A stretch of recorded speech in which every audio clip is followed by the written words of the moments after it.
Olá! Hoje o Conexões discute a homofobia, que são sentimentos e atitudes negativas em relação aos homossexuais. Esta prática tem vitimado centenas de pessoas todos os anos. Uma das últimas vítimas da homofobia foi o jornalista Lucas Fortuna, morto no dia 18 de novembro. Mas antes disso, você confere uma reportagem especial sobre o fotógrafo Hélio de Oliveira. Desde a construção de Goiânia, ele vem acompanhando os costumes e também a evolução da capital.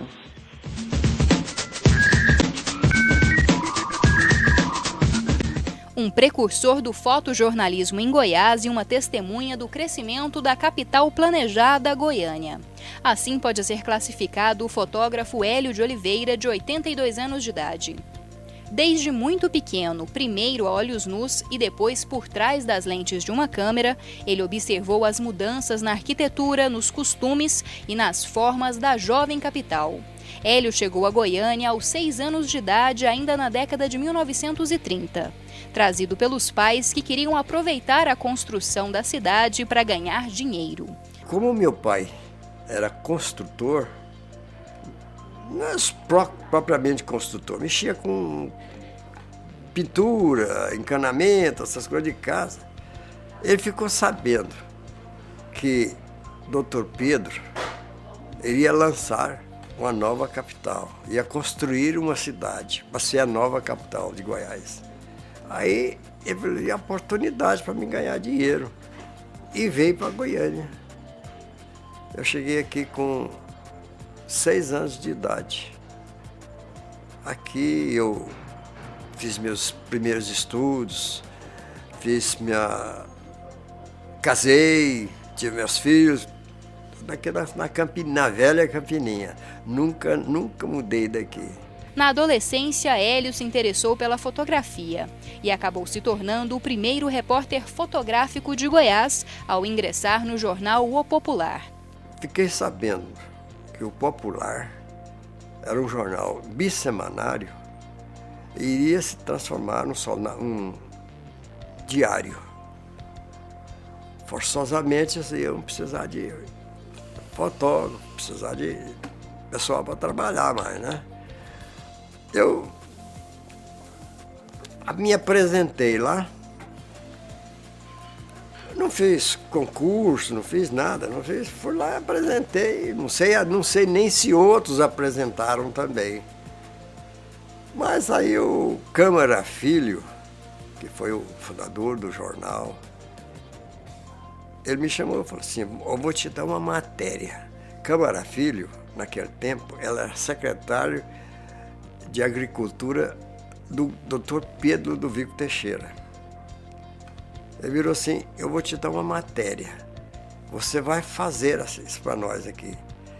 Se a gente achar bom, gostar, você continua. Eu fiz as fotografias, levei lá. Eu acho que eles gostaram, porque eu fiquei lá 10 anos. Ao longo de 40 anos de trabalho, Hélio de Oliveira acumulou outros feitos notáveis. Foi um dos idealizadores da assessoria de comunicação do governo estadual, foi o primeiro fotógrafo a retratar o presidente Juscelino Kubitschek no local onde seria construída a cidade de Brasília e foi um dos fundadores do Sindicato dos Jornalistas do Estado de Goiás. Hoje, o fotógrafo aposentado tem um acervo de mais de 65 mil fotos e ainda lembra com carinho do passado, até mesmo das dificuldades do ofício. Quando eu comecei no jornal, o jornal também não tinha nada. Não tinha máquina, não tinha laboratório, não tinha material, não tinha nada. Tudo era por minha conta. Eu ganhava um ordenado lá, mas tinha que comprar tudo. Filme, papel, e fazer as fotografias. Porque naquele tempo você fotografava e depois tinha que revelar o filme, fazer as ampliações. Não é igual hoje em dia, que você chega, faz a fotografia, você já vê na hora. Naquele tempo não. A gente ficava naquela perspectiva, será que essa foto saiu boa? Será que o filme vai velar? Será que vai estragar, vai ficar fraco ou forte? Tinha que esperar, ir no laboratório, revelar o filme, secar. Era um espeto mesmo, muito custoso.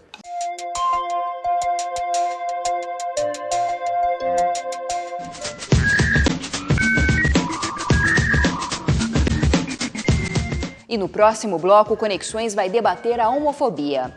Você acompanha quais são as causas e consequências dessa prática e também como está o processo de tramitação de um projeto que prevê a criminalização da homofobia. Quem vai falar mais sobre isso é o professor Camilo Braz, que é pesquisador do Sertão, Núcleo de Estudos e Pesquisas em Gênero e Sexualidade. Mas antes, você acompanha o que os goianienses pensam sobre os crimes motivados por homofobia. Eu acho um absurdo.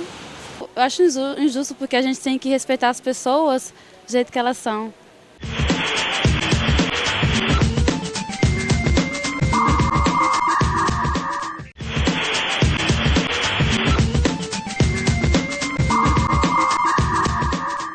A homofobia pode ser definida como sentimentos e atitudes negativos em relação aos homossexuais. Esta prática causa sérias consequências e tem levado centenas de pessoas à morte todos os anos. Um dos casos mais recentes foi o do jornalista Lucas Fortuna, de apenas 28 anos de idade, que foi assassinado em uma praia no Pernambuco no último domingo. E para falar mais sobre a homofobia, está aqui no estúdio o professor Camilo Braz, que é pesquisador do Grupo Sertão, que é o Núcleo de Estudos e Pesquisas em Gênero e Sexualidade. Olá, professor, o Conexões agradece a sua presença. Eu que agradeço. Bom, professor, antes de começarmos essa discussão, você confere agora uma matéria explicando um pouco mais sobre a homofobia.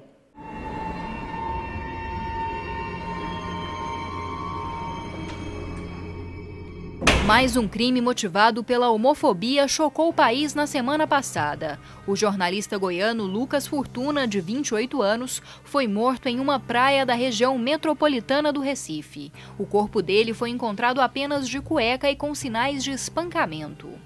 A mim, pessoalmente, não interessa saber quem foi, mas sim o que motivou isso. Para que seja repensada essa sociedade que nós vivemos. Essa sociedade truculenta, essa sociedade que não aceita as diferenças, essa sociedade que não aceita o direito de liberdade, a liberdade de expressão, a liberdade de escolha, e que leva a acontecer tudo isso. Lucas foi uma das vítimas da homofobia, prática que matou 278 pessoas apenas em 2011, segundo dados do levantamento realizado pela Secretaria de Direitos Humanos. Este mesmo relatório aponta que foram registradas mais de 6.000 denúncias de violações dos direitos humanos dos homossexuais durante o ano passado. As maiores vítimas da violência gerada pela homofobia são do sexo masculino, que somam mais de 67% dos casos, contra 26% do sexo feminino. 49% das vítimas eram travestis. A maioria das pessoas vitimadas pela homofobia é negra e tem entre 19 e 25 anos. E o mais assustador de tudo é que em 62% dos casos, os agressores são pessoas conhecidas das vítimas. Os estados com maior incidência de homofobia foram São Paulo, com mais de 1.000 casos, Minas Gerais, com 563, Rio de Janeiro, com 518, Ceará, com 476 e Bahia, com 468. Que aponta Goiás como o nono estado brasileiro mais homofóbico do país. A gente tem em Goiás, hoje em dia, alguns casos que são muito emblemáticos. Nós temos o caso da menina de 16 anos, que foi morta no interior, acho que há 1 ano e meio atrás, porque os pais da namorada dela não aceitavam esse relacionamento. Então, o pai e os irmãos da menina foram lá e mataram a outra, né? Enterraram num pântano de cabeça para baixo, aquela coisa toda que se viu nos jornais. Nós temos os casos das travestis de Rio Verde, né? Que desde 2011 até agora foram uma média de 9 ou 10 travestis que foram mortas de forma absurda, né? E jogadas nas ruas de Rio Verde. Até o momento, o Brasil não tem uma legislação específica que criminalize a prática da homofobia. O que existe é um projeto de lei, a PLC 122, ainda em fase de tramitação. O que a gente quer é que seja aprovado. E é necessário que seja aprovado.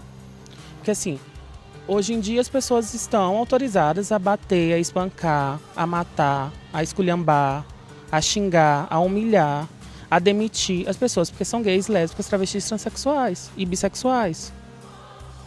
Né? Então assim, não há o que discutir. A gente não está pedindo nada, a gente não quer uma ditadura homossexual como as pessoas adoram colocar na mídia. A gente não quer que as pessoas sejam impedidas de gostarem de gays. A gente não está pedindo isso, a gente está pedindo garantias de que a gente possa viver. Bom, professor, o senhor pode explicar inicialmente o que é esse conceito de homofobia? Quais práticas podem ser consideradas homofóbicas? Ok, bom, em primeiro lugar, a gente tem que ter em mente que esse conceito ele foi cunhado originalmente no campo da psicologia, né? Então, isso nos anos 70. Então, originalmente, quando se falava de homofobia, a discussão estava muito centrada no indivíduo, né? No sujeito homofóbico, no sujeito que tem aversão, que tem fobia, né? Direcionada a homossexuais. Mais contemporaneamente, muito embora esse conceito ele ainda seja objeto de muitos debates, né, no campo das ciências humanas, se tende a pensar a homofobia como um aspecto social. Quer dizer, a homofobia ela é uma prática social e cultural que diz respeito a preconceitos e discriminações relacionadas não só a homossexuais, mas a sujeitos que não condizem com, digamos, as normas socialmente dominantes a respeito da sexualidade, né? E inclusive no que diz respeito a gênero, a masculinidade ou a feminilidade. Então, esse conceito hoje ele é mais amplo, né? E quais práticas, professor, poderiam ser consideradas homofóbicas? Apenas uma sensação, o não gostar de alguém que é diferente pode ser considerado homofobia ou é apenas a prática violenta? Não, na realidade, homofobia, enquanto conceito, na atualidade, ela está muito relacionada a preconceito, né? Quer dizer, e a discriminação. Então, todas as formas de expressão de intolerância, né, no que diz respeito à diversidade sexual e à diversidade de expressões de gênero, pode ser considerada como uma prática homofóbica. Agora, é interessante a gente ter em mente que, quando se fala em homofobia, muitas vezes se desconsidera o fato de que a população de lésbicas, gays, bissexuais, travestis e transexuais, que é a população LGBT, ela vivencia o preconceito e a discriminação de maneiras diversas. Então, muitas pessoas preferem falar em homofobia em termos gerais, sem desconsiderar o fato de que existe, por exemplo, a lesbofobia, né, que é uma discriminação que conjuga a homofobia com o preconceito relacionado às mulheres, ou a transfobia, que seria um preconceito que diz respeito também à transexualidade, e por aí vai, né? Então, é uma maneira de lidar com as diferenças de uma forma mais ampla, né? Bom, professor, em relação também a essas práticas homofóbicas, o que o senhor acredita que leva as pessoas a cometerem algum tipo de violência, a agressão, ao assassinato? É a falta de uma punição severa para esse tipo de caso? É o ódio mesmo, a intolerância contra essas pessoas?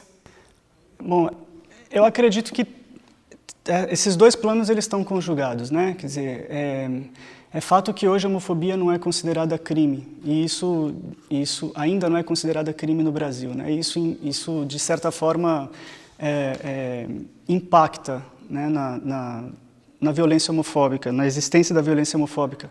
Agora, por outro lado, a gente tem que considerar que no Brasil, assim como em outras sociedades, digamos, ocidentais, né, historicamente existe uma construção social e cultural em torno da sexualidade que produziu essa imagem de que existem formas naturais, né, ou saudáveis ou normais de se vivenciar a sexualidade, que no nosso caso está relacionada à heterossexualidade, exclusivamente relacionada a ela, né?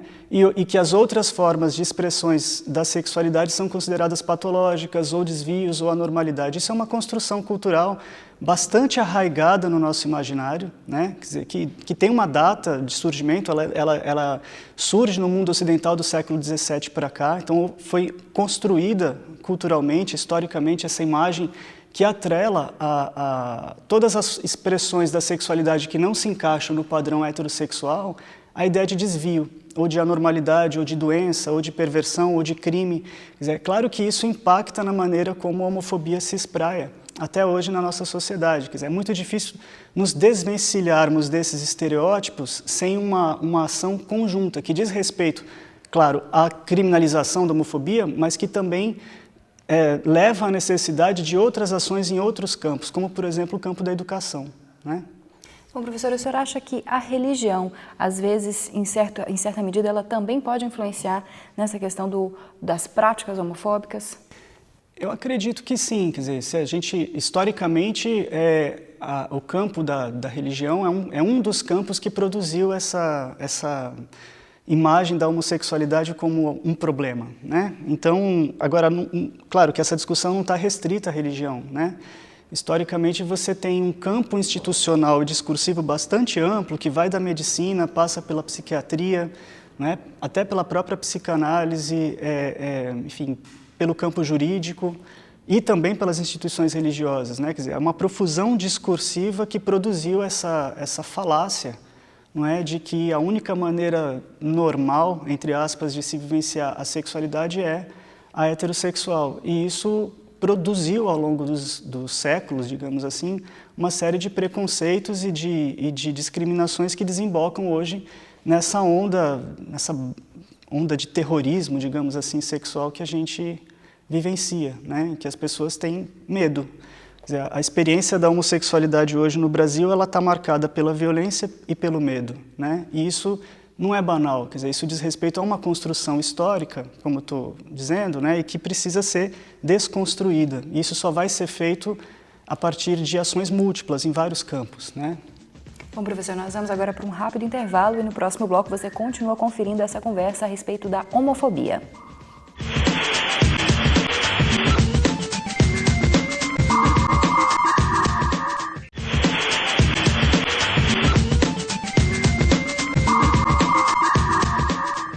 Já estamos de volta e você continua conferindo a entrevista com o professor Camilo Braz, que é pesquisador do Grupo Sertão, o núcleo de estudos e pesquisas em gênero e sexualidade. Ele está falando sobre a homofobia. Para continuar nossa conversa, professor, a Secretaria de Direitos Humanos divulgou um relatório que aponta que pelo menos 278 pessoas morreram por causa da homofobia apenas em 2011. O que o senhor analisa destes números? Eles podem ser ainda maiores, já que muitos casos não são notificados como crimes motivados por homofobia? Com certeza. Quer dizer, acho que existe uma subnotificação nesses números, né? Quer dizer, acho que a grande maioria das pessoas que são vítimas de homofobia, seja ela desde aquela chamada homofobia psicológica, né, que tem a ver com humilhação, xingamentos, perseguições, etc., até as formas mais diretamente violentas, digamos assim, de homofobia, as pessoas têm muito medo de reportar esses casos, né? Até por receio de homofobia institucional. Agora, não é só medo, elas também desconhecem os canais pelos quais se pode denunciar. Então, assim, acho que a grande maioria das pessoas não sabe, por exemplo, que o Disque 100, né, ele, desde 2010, ele atende também casos de violência direcionada à população LGBT, né? As pessoas talvez não saibam que em Goiás existe um centro de referência na Avenida Goiás que atende, dentre outras questões, né, dentre outros grupos marginalizados, digamos assim, a população LGBT. As pessoas talvez não saibam que existe um Conselho Estadual LGBT em Goiás. Então, tudo isso são informações que são importantes que se saiba. Quer dizer, existem canais, ainda que incipientes, mas existem canais para que essas denúncias cheguem ao poder público, né? Isso é importante de ser mencionado. Bom, outro dado, professor, que assusta muito nesse relatório é que a maior parte dos agressores, mais de 60% deles, são familiares ou pessoas conhecidas das vítimas. O que o senhor atribui isso? É que as famílias e o meio social, de trabalho, de convivência, ainda não conseguiu aceitar a homossexualidade?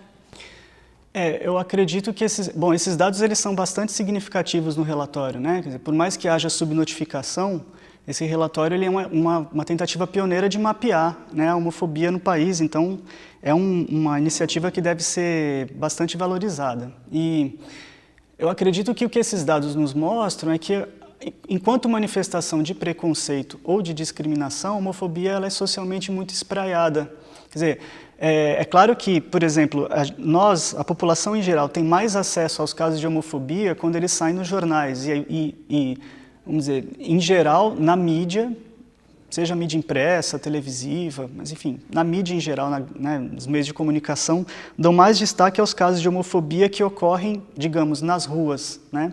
Mas isso não significa que ela não ocorra dentro de casa, né? Então, eu acho que a primeira coisa que a gente tem que pensar é que esses dados nos mostram como que essa prática ela diz respeito ao cotidiano e como que esse pensamento que atribui à homossexualidade características negativas, ele está tão arraigado na nossa cultura que mesmo dentro de casa os sujeitos homossexuais não têm a possibilidade de experienciar a sexualidade de uma maneira tranquila, né? Quer dizer, acho que isso é um dado a ser considerado.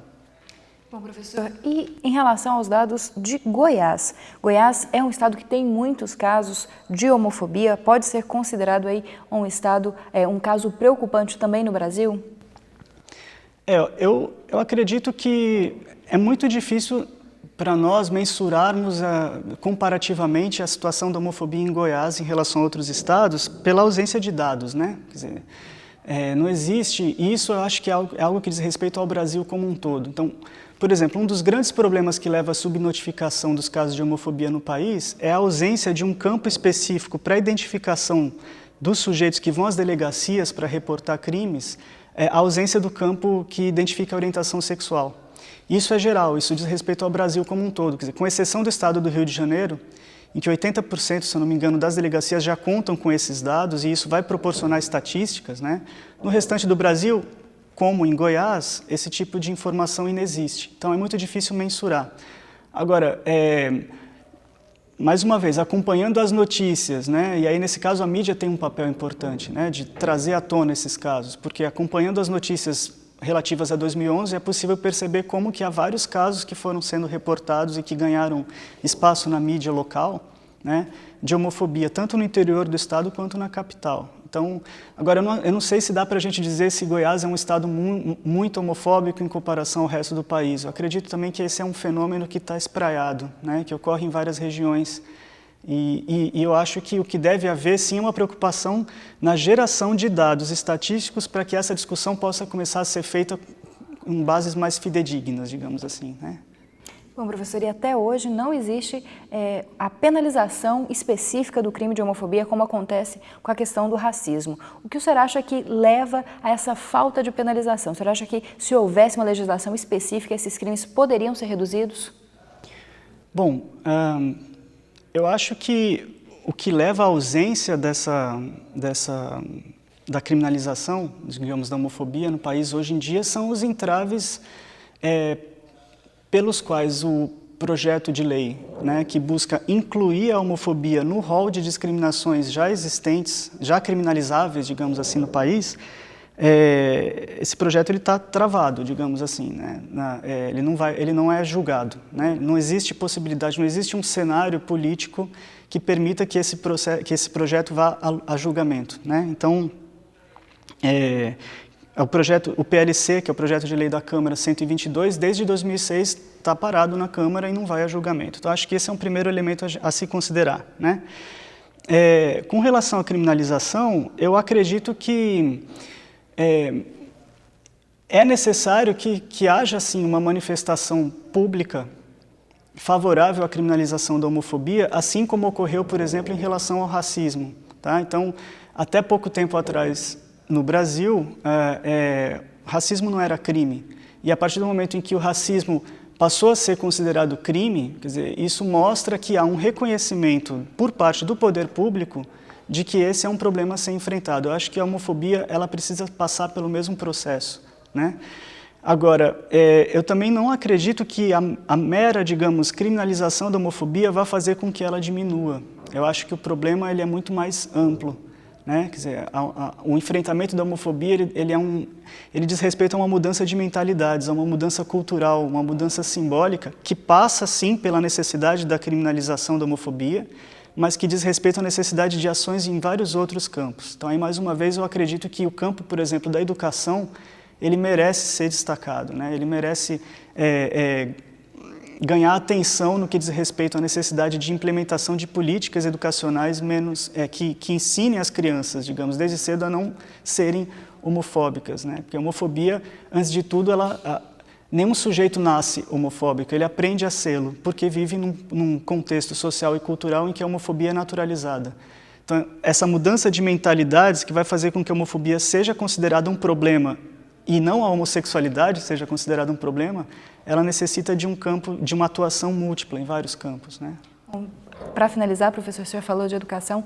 Qual que é a avaliação que o senhor faz daquele kit homofobia que foi tão debatido, tão polêmico? Ele seria importante para essa educação?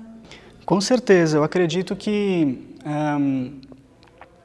assim, aí eu vou dizer algumas palavras mais inspiradas pela antropologia, que é o meu campo de atuação, né? Quer dizer, eu acho que depois de vários anos trabalhando com antropologia, talvez uma das coisas que eu começo a aprender, né, é que a antropologia é uma ciência que vai trazer a necessidade de uma reflexão em torno da diversidade, não é? Cultural em vários âmbitos, né? Quer dizer, houve um grande antropólogo chamado Lévi-Strauss, Claude Lévi-Strauss, francês, que faleceu até recentemente, e ele dizia que aquilo que nos torna eminentemente humanos é a diversidade, né? Então, se todos fazemos parte de uma mesma espécie, do ponto de vista biológico, aquilo que nos singulariza enquanto humanos é a diversidade. E a diversidade é entendida num sentido amplo. Se a gente extrapola essas ideias para o plano da discussão aqui, em torno da sexualidade, a gente tem que levar em consideração, então, que há uma necessidade de que a diversidade sexual, assim como a diversidade cultural em geral, seja respeitada para que nós possamos nos reconhecer enquanto humanos, não é? Então, a homofobia, ela não é um problema só para homossexuais. A homofobia, ela é uma questão que desumaniza a todos e a todas, independente da orientação sexual. Essa mentalidade, ela só vai começar a ser introjetada pela população a partir do momento em que ela for, por exemplo, trabalhada nas escolas.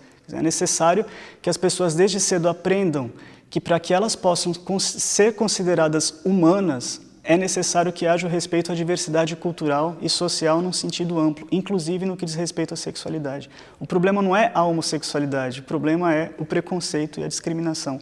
É isso que deveria ser combatido.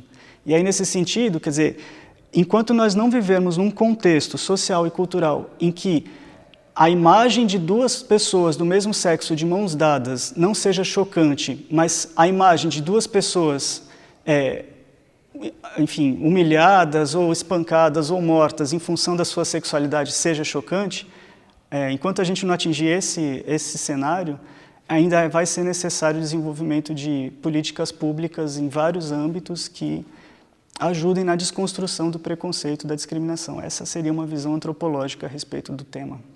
Tá certo, professor. O Conexões agradece muito a sua presença para falar sobre esse tema. Eu que agradeço. E você continua acompanhando Conexões, porque no próximo bloco você confere uma matéria a respeito de saúde e fé e também as dicas de atividades culturais e acadêmicas. Não saia daí, o Conexões volta em instantes.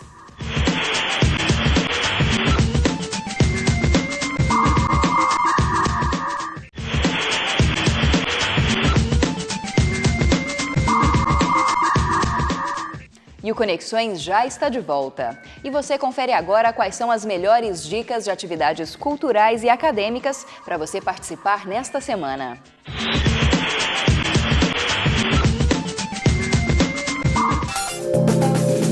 Vai ser assinado na próxima segunda-feira o protocolo de intenções que cria o Fórum das Instituições Públicas de Ensino Superior do Estado de Goiás.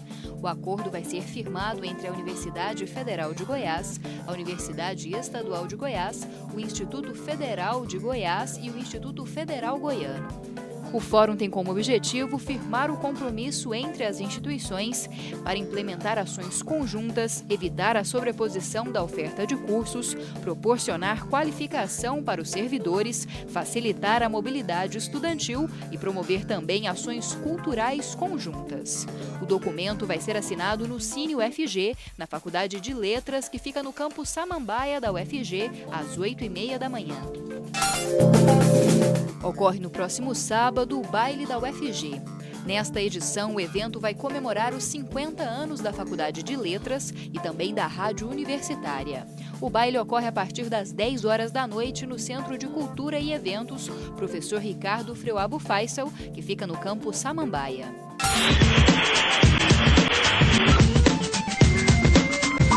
E para fechar o programa de hoje, você confere uma matéria sobre a relação entre a saúde e a fé. Em que medida uma crença espiritual auxilia na cura de doenças? Você confere agora. Segundo o censo de 2010, as 3 religiões com mais seguidores no país são o catolicismo, com cerca de 73% dos brasileiros, o protestantismo, com 15%, e o espiritismo, com 1,3% da população. Há mais de uma década, cientistas do mundo todo estão se concentrando em estudar os efeitos que a fé pode fazer na vida do homem. Só no Brasil, nos últimos 10 anos foram publicados mais de 20 artigos e pesquisas tentando explicar a relação entre religião e saúde. Na área de saúde geral, né? Você vai observar estudos na área de medicina, de enfermagem, de psiquiatria, de psicologia, de sociologia, de antropologia. E com isso a gente já tem assim, um certo repertório suficiente para dizer que existe uma correlação muito positiva, que indica que pessoas que têm algum tipo de religião ou que professam algum tipo de religião conseguem ter uma porcentagem de recuperação mais rápida e às vezes melhor do que pessoas que não têm esse tipo de vivência. Apesar da relação entre a fé e a qualidade de vida ser comprovada por milhares de estudos, os cientistas ainda não conseguem explicar de que forma a fé influencia na cura de doenças. Se os médicos, se a medicina diz isso não é explicável, não tem cura pela medicina, a Igreja Católica diz é um milagre. Na Igreja Católica, as promessas e pedidos de cura para santos são muito comuns. Para o Padre Primo, não há dúvidas de que a intercessão dos santos cura os fiéis. A maioria das pessoas que escrevem cartinhas de agradecimento, a maioria, grande maioria, nós recebemos dezenas todas as semanas, a maioria delas são relatos de curas, milagres, de doenças, às vezes doenças crônicas. Um destes casos é o de Vera Lúcia, que teve um problema grave de saúde. Eu tive uma hemorragia muito grande e o médico falou para mim quando eu fui no hospital que eu tinha que vir buscar um pijama e fazer uma cirurgia de emergência, que o negócio estava feio. Ao receber a notícia, Vera foi procurar por conforto espiritual na igreja e acabou ganhando muito mais do que isso. Daí eu cheguei aqui num desespero e comecei a chorar. Daí esse padre que está rezando, o padre Gelson, me chamou ali e falou assim, se eu não acreditava em Deus. Eu disse, acredito. Se não acredita tanto em Nossa Senhora, eu falei, acredito. Se não acredita em mim, eu acredito. Você não vai precisar operar. E eu não operei. Então isso eu acho que eu devo a uma graça e a um milagre, né? São casos como este que intrigam os cientistas. Como a fé das pessoas pode ajudar a curar doenças? Porque Deus age, o Espírito Santo age em todos os lugares. Nós não podemos medir a amplitude do poder de Deus na vida das pessoas. O médico disse que não sabe como é que eu sarei. Mas não são apenas as religiões cristãs que vivenciam os mistérios da cura. Seguidores do candomblé, do budismo, do espiritismo e tantas outras religiões também procuram a ajuda espiritual no tratamento de doenças. Eu tinha um problema na coluna que com os 23 anos começou a me incomodar, até que um belo dia eu estava no meu carro e não consegui descer do carro. Então eu observei que a situação era grave. Procurei os recursos normais, né, onde foi recomendada a fisioterapia, foi constatado que eu tinha realmente um problema no ciático e comecei a fazer um tratamento, mas aqueles tratamentos longos. Ricardo é seguidor da doutrina espírita e, como seu tratamento demorava a dar resultados, ele decidiu procurar um outro tipo de ajuda, através de um médium. Ele chega, conversa com você e toca em você. Não é uma cirurgia espírita ou uma cirurgia com cortes, incisões, mas você sente, após a intervenção, uma dor. No meu caso, eu senti uma dor como se eu tivesse feito algo no meu corpo físico. Então, nesse dia eu saí de lá com bastante dor, me sentindo muito leve, com as pernas um pouco adormecidas e fui até minha casa, onde eu não aguentei de dor e dormi por mais ou menos 20 horas até o outro dia. Ricardo passou por uma cirurgia espiritual, método comum para os espíritas. A sensação de ser operado por um espírito é diferente para cada pessoa. Quando eu acordei ainda sentia um pouco de dor, como se realmente tivesse mexido na minha coluna, e no prazo de mais ou menos uma semana eu não senti mais essa dor, e isso faz 7 anos. Não se considera no doutrina espírita que existem milagres. Existem processos de cura que se estabelecem que nós ainda não conseguimos documentar cientificamente. E que, portanto, esse processo de cura ainda não tem uma explicação científica. Seguramente um dia haverá explicação. Esta matéria que você acabou de conferir foi produzida pelo programa Olho Clínico, que é da TV da Universidade Federal do Paraná. Ela foi compartilhada com a TV UFG por meio da Rede IFES, que é uma rede de compartilhamento de produções audiovisuais entre as universidades brasileiras. E é com esta reportagem que o Conexões de hoje chega ao fim. Este programa é produzido em parceria com o Laboratório de Produções Audiovisuais Integradas da Faculdade de Comunicação e Biblioteconomia da UFG e também com a Assessoria de Comunicação da Universidade Federal de Goiás. Mas você também pode ser um parceiro do Conexões. É só sugerir pautas, fazer perguntas, mandar críticas ou até mesmo matérias prontas. Você faz isso acessando as redes sociais ou então enviando um e-mail para o programa. Lembrando que você pode assistir a todos os programas que já foram produzidos no blog do Conexões. E agora também pode acompanhar toda a programação da TV UFG no canal 14 da NET. O Conexões quer sempre se conectar com você. E eu te espero na próxima semana, às 8h15 da noite. As reprises são no domingo, ao 12h15 e às 9h15 da noite. Uma ótima semana!